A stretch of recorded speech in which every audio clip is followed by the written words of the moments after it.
El presidente Gabriel Boric pidió apoyo al Congreso para el cierre de la Fundición Ventanas, mientras los trabajadores del cobre anunciaron un paro nacional al no lograr un acuerdo con el gobierno en conversación que tuvo ayer en el Palacio de la Moneda con los ministros Giorgio Jackson y también con la ministra Marcela Hernando.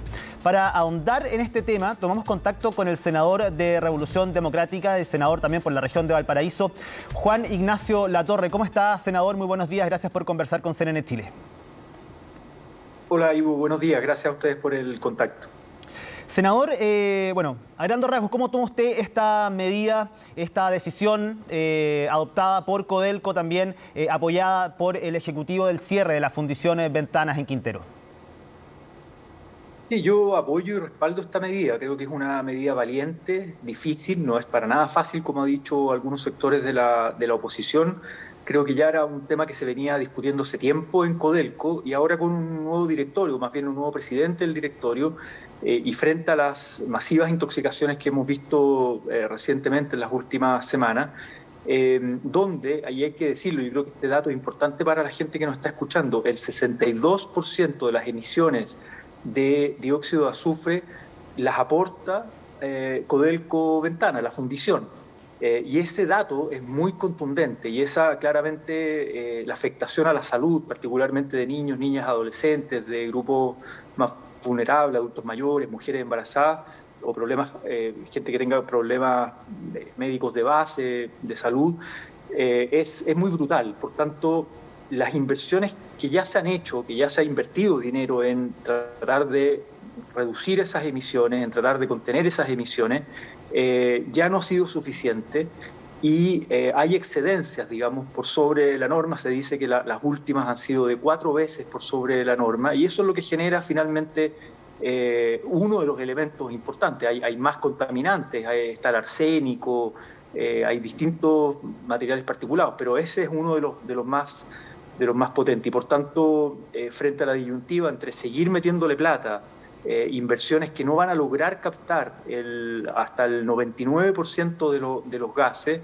y de las emisiones, y además que costaría muchísima plata hacer algo de verdad bueno, con buena tecnología, costaría muchísima plata, casi lo mismo que hacer una planta nueva en otro lugar que no sea una zona saturada de contaminación. Por tanto, me parece que es una medida consistente con la vocación de un gobierno que tiene la voluntad de ser un gobierno ecologista, que cuida la salud, el medio ambiente, pero que al mismo tiempo plantea en su programa de gobierno una transición social y ecológica justa. Eso implica que las y los trabajadores de Codelco no se les va a dejar solo, no se les está echando a la calle.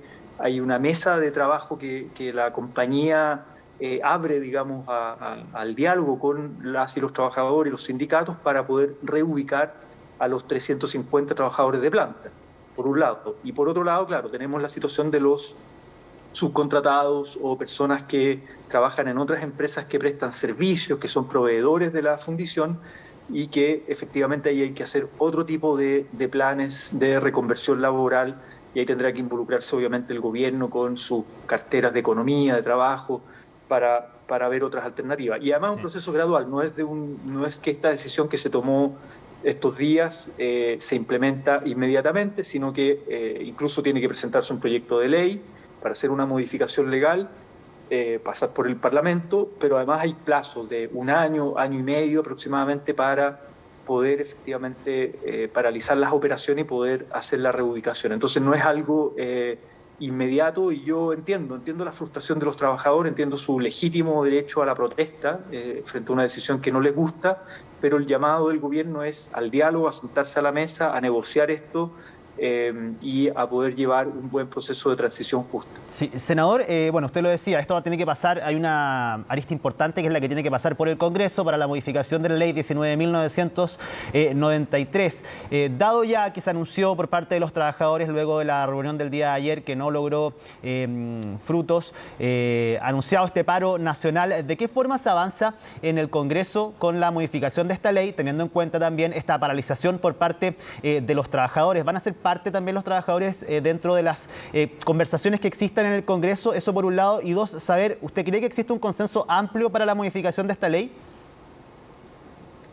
A ver, sobre la participación de los trabajadores, la información que yo tengo es que el gobierno ha abierto las puertas, tanto el Ministerio de Minería, el Ministerio de la Secretaría General de la Presidencia, para seguir conversando, si bien no hubo acercamientos el día de ayer, pero la idea es seguir conversando y ser parte, que los trabajadores sean parte del diseño de este proyecto de ley, porque hay que decirlo, el gobierno de Piñera presentó un proyecto de ley en febrero, ¿no? En febrero, antes de irse, digamos, donde hace una modificación, o sea, ya esta es una decisión que se venía conversando hace tiempo, para flexibilizar el proceso de fundición del material. Sobre todo hay que decirle a la gente que tal vez no entiende tanto el contexto de esto, pero la fundición Codelco-Ventana lo que hace es recibir material de la pequeña minería, pequeña y mediana minería, pirquineros, etcétera, de la zona centro-norte del país. Y hay un subsidio que se le hace, esto a partir de un convenio con ENAMI.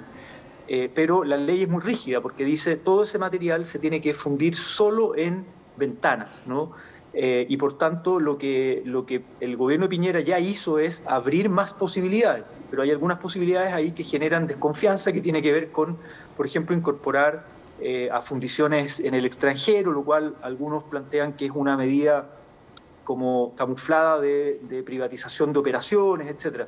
Y los trabajadores plantean legítimamente que ese proceso de fundición se haga en Chile, y Codelco tiene otras fundiciones para realizar ese trabajo en Chile. Es decir, acá la idea no es tampoco afectar el negocio, la línea de negocio de la pequeña y mediana minería, y por tanto las y los trabajadores, creo yo, tienen que ser parte del diseño del proyecto de ley para que tenga una base de apoyo social y de consenso social importante, y luego lograr las mayorías en el Parlamento. Yo creo, me sería muy extraño que, pueden haber ciertos sectores, pero me sería muy extraño que los parlamentarios de distintos sectores que siempre salen con discursos grandilocuentes cuando hay masivas intoxicaciones y cuando ya la evidencia es demasiado brutal, como decía hace un momento con el dióxido de azufre, el que se opongan a una medida como esta, que lo que hace es buscar descomprimir una zona de sacrificio, pero al mismo tiempo mantener la fuente laboral de los trabajadores y al mismo tiempo mantener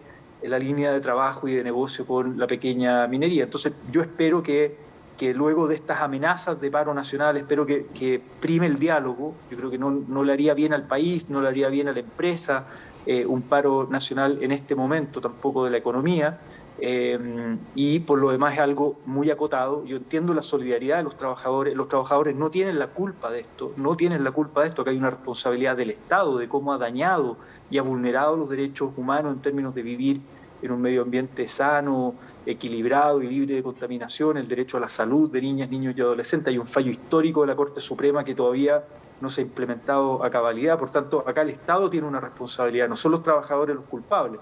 Yo empatizo con ellos y más bien el llamado es a seguir conversando para evitar un paro nacional, pero al mismo tiempo hacerlos parte de la solución. Acá la idea es construir un proceso de transición justa con las y los trabajadores y las comunidades. Sí, usted dice que esta fue una decisión difícil adoptada por Codelco, también el apoyo desde el Ejecutivo, pero hay distintas voces, por ejemplo, la de los alcaldes de Quintero, Puchuncaví, que dicen, uno, que los tomó por sorpresa esta decisión. Ellos insisten en que era mejor seguir invirtiendo.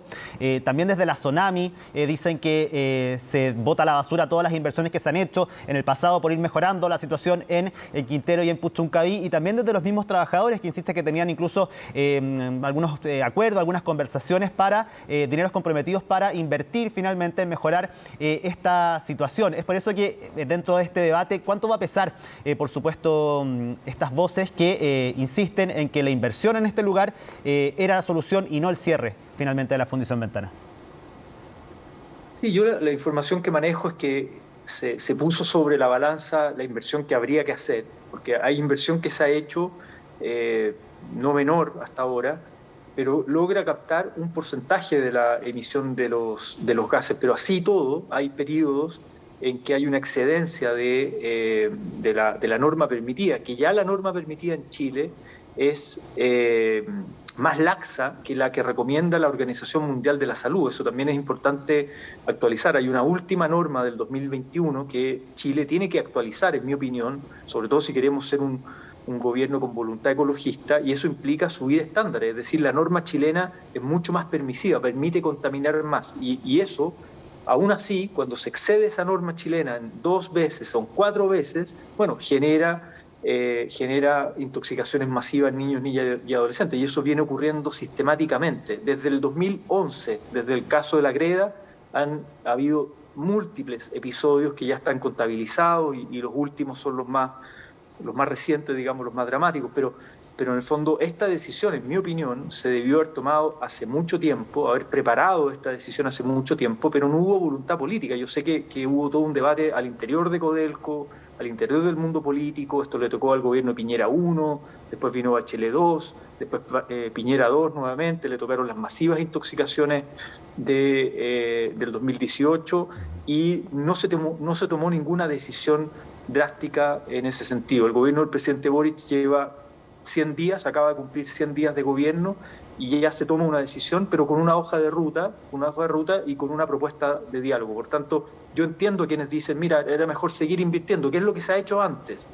Se ha hecho más de lo mismo, pero sigue ocurriendo los eventos de intoxicación. Y además, hay que decirlo, acá hay otras empresas contaminantes también, como AESGener, como las empresas termoeléctricas a carbón, que también hay un plan de cierre con ellas, que también tiene que ser gradual, hacer una transición justa.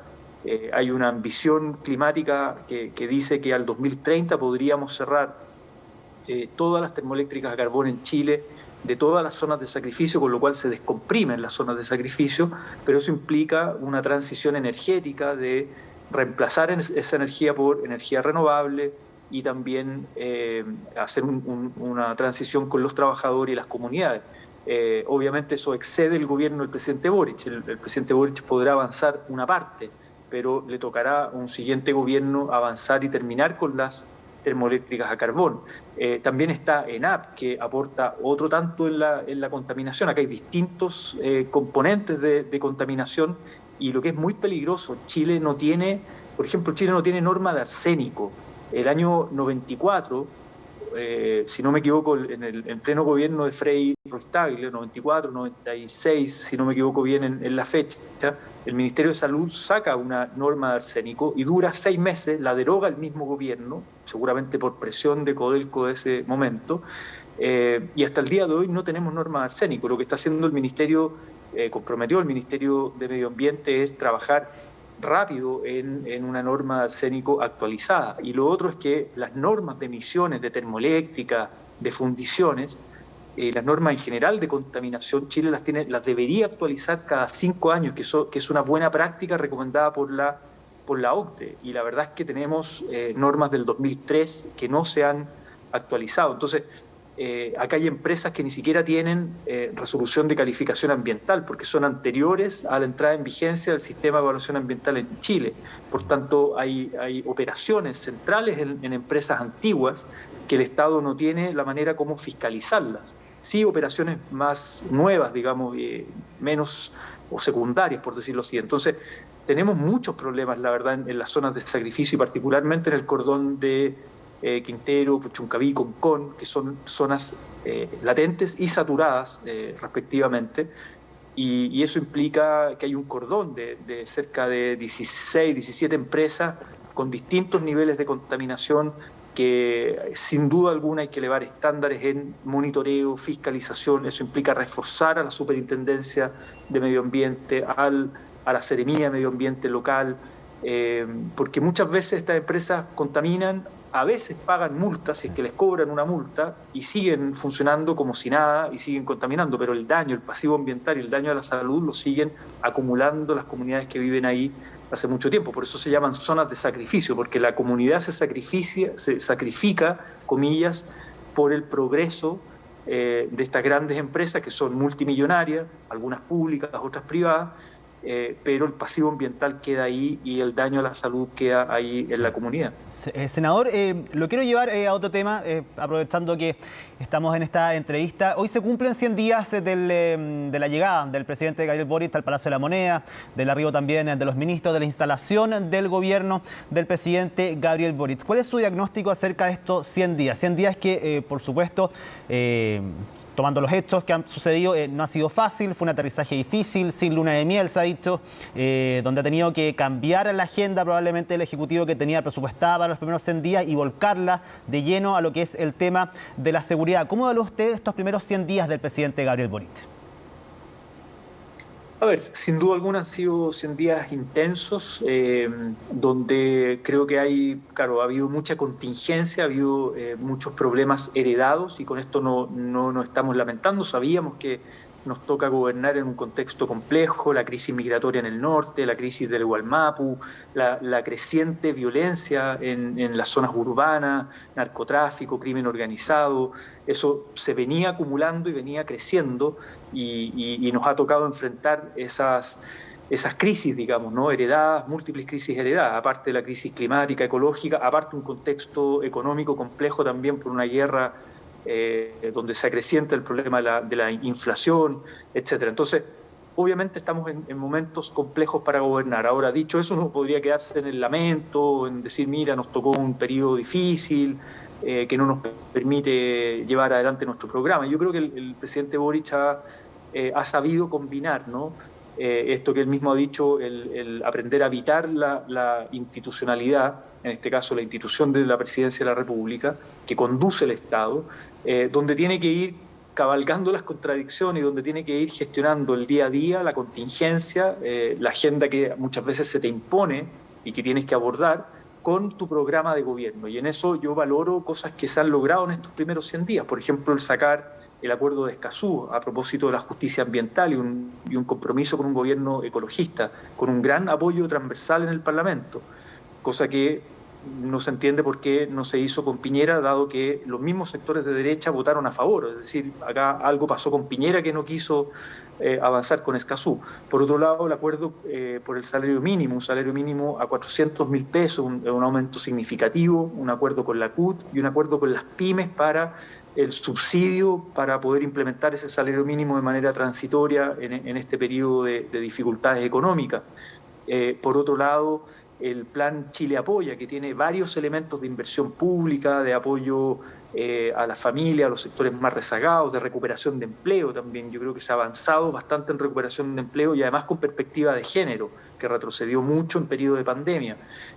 Son algunos elementos importante. El plan Buen Vivir, que se levanta en menos de 100 días para el Gualmapu, que sin duda no es algo acabado, es una hoja de ruta que tiene que seguir profundizando en la línea del diálogo, de la restitución territorial, de los derechos colectivos de los pueblos indígenas y al mismo tiempo hacerse cargo de la arista de la seguridad.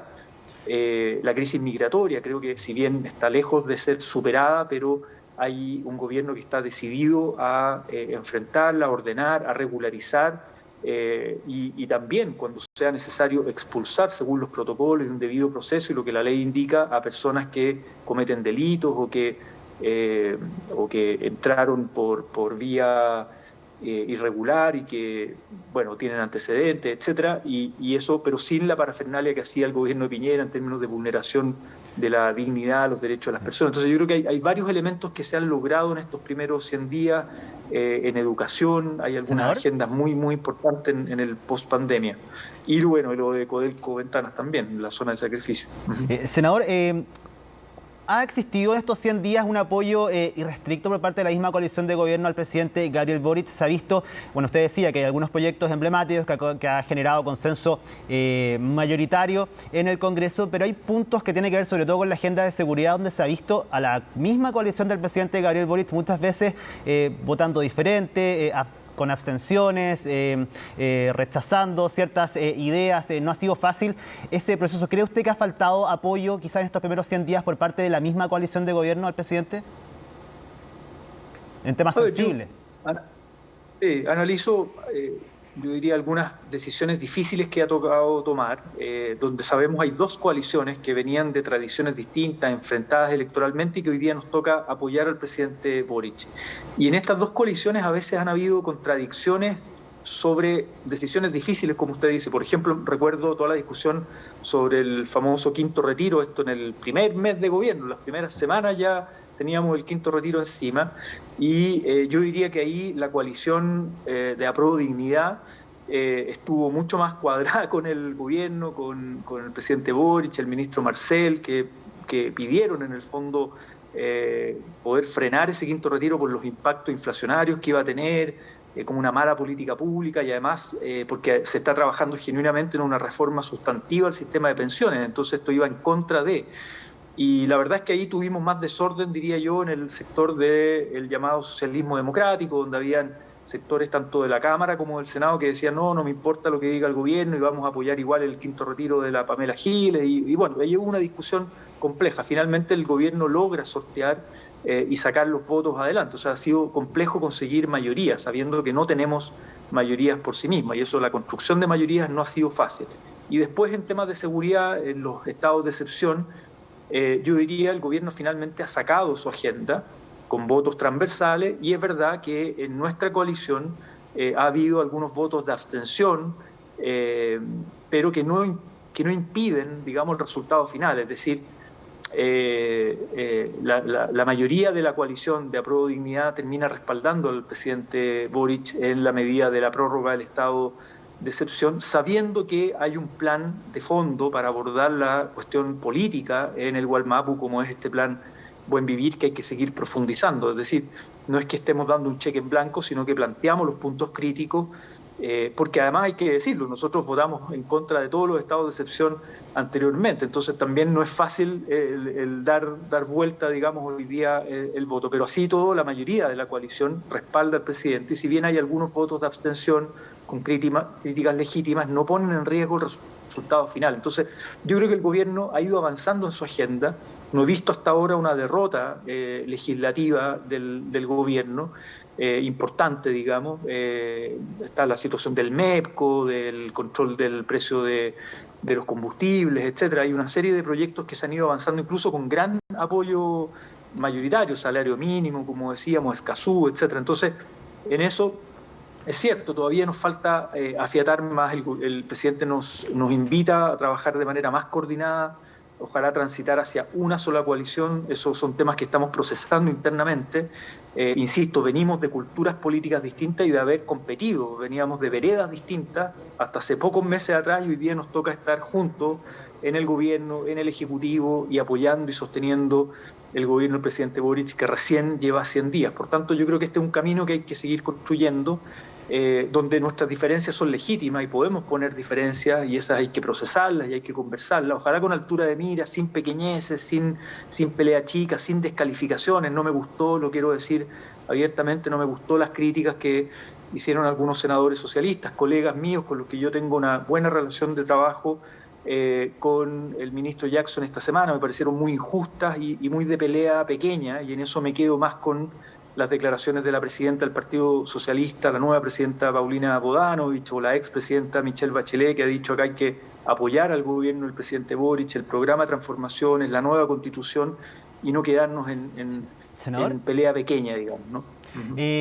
¿Cuánto se ha podido moderar las expectativas que hubo en la previa de que el presidente Gabriel Boric llegara el 11 de marzo? Usted lo dice, muchos de los ministros, muchas de las personas que componen el gobierno venían con un discurso muy distinto y que ha costado muchas veces en la opinión pública creer muchas veces en este cambio de actitud en tan solo 3 meses. Por ejemplo, se lo digo con el estado de excepción constitucional, que ha sido muy criticado, que usted mismo ha dicho, rechazaron permanentemente durante el gobierno del presidente Sebastián Piñera. ¿Usted lo ve como una derrota ideológica al final? Porque finalmente algo que levantaron al principio del gobierno tienen que volver a implementarlo antes de los 100 días con este estado de excepción, y ya vamos a cumplir más de un mes con un estado de excepción en la macrozona sur, algo que el presidente también dijo, que los estados de excepción son para cosas excepcionales y espera tampoco no alargarlo en el tiempo. ¿Lo ve usted como una derrota ideológica, quizás la gran derrota ideológica que ha tenido el gobierno del presidente Gabriel Boric en estos primeros 100 días? No, sinceramente no lo veo como una derrota ideológica. Son más bien movimientos tácticos que pudiesen ser contradictorios, ¿no? Por la historia previa, por las votaciones donde todos, desde el presidente Boric para abajo, votamos en contra de los estados de excepción y hoy día tenemos que reponerlo. Yo creo que sería una derrota ideológica si renunciáramos a nuestra propuesta programática de entender que en el Gualmapu, junto con los temas de violencia y la arista de seguridad pública, que es grave, que hay que abordarla y que hay que abordarla con inteligencia, no haciendo más de lo mismo, Junto con ello, nosotros entendemos, y acá hay una convicción que es programática, que está en nuestro programa de gobierno y que yo sé que la tiene el presidente Boric, acá hay una cuestión política de fondo de una deuda histórica del Estado de Chile con el pueblo nación mapuche, y eso pasa por transitar hacia una vía plurinacional, pasa por la restitución territorial, pasa por derechos colectivos, pasa por enfrentar el problema con las forestales, que tienen millones de hectáreas donde han arrasado con el bosque nativo y han usurpado en procesos muy irregulares desde la dictadura en adelante, territorio mapuche. Entonces, esas son las cuestiones de fondo que hay que abordar y que este gobierno está decidido a enfrentar y hacer algo distinto de lo que se ha hecho hasta ahora. Por tanto, sería una derrota si nos quedáramos solo con militares, policía militarizada, resguardo de las rutas, cuidando fondos forestales o cuidando fondos de grandes latifundistas, etcétera, y nos quedáramos con esa agenda sin abordar el problema de fondo, digamos, ¿no? Y por eso el Plan Buen Vivir y lo que trae también la nueva Constitución, donde los escaños reservados lograron varias conquistas que me parecen son históricas para el Estado de Chile, y la deuda histórica del Estado de Chile con los pueblos originarios y particularmente el pueblo nación mapuche, me parece que esa es la vía política, institucional, para abordarlo. Y en eso no hay una derrota ideológica porque estamos recién comenzando el camino y estamos transitando ese camino. Si nos quedáramos solo con militares, sí, yo diría acá hay una derrota ideológica y claramente no me gustaría ese camino, pero sé de la convicción del presidente Boric y de toda la coalición de abordar una cuestión que ha sido compleja y que no, el Estado de Chile no lo ha hecho bien. Si acá hay una deuda pendiente de hace muchísimo tiempo, hay diagnósticos sobre la mesa desde el gobierno del presidente Lagos con la Comisión de Verdad Histórica y Nuevo Trato, etcétera. Hay distintos documentos oficiales, pero que no se ha implementado. Hasta ahora no se ha implementado. Sí. Senador Juan Ignacio Latorre de Revolución Democrática, muchísimas gracias por conversar esta mañana.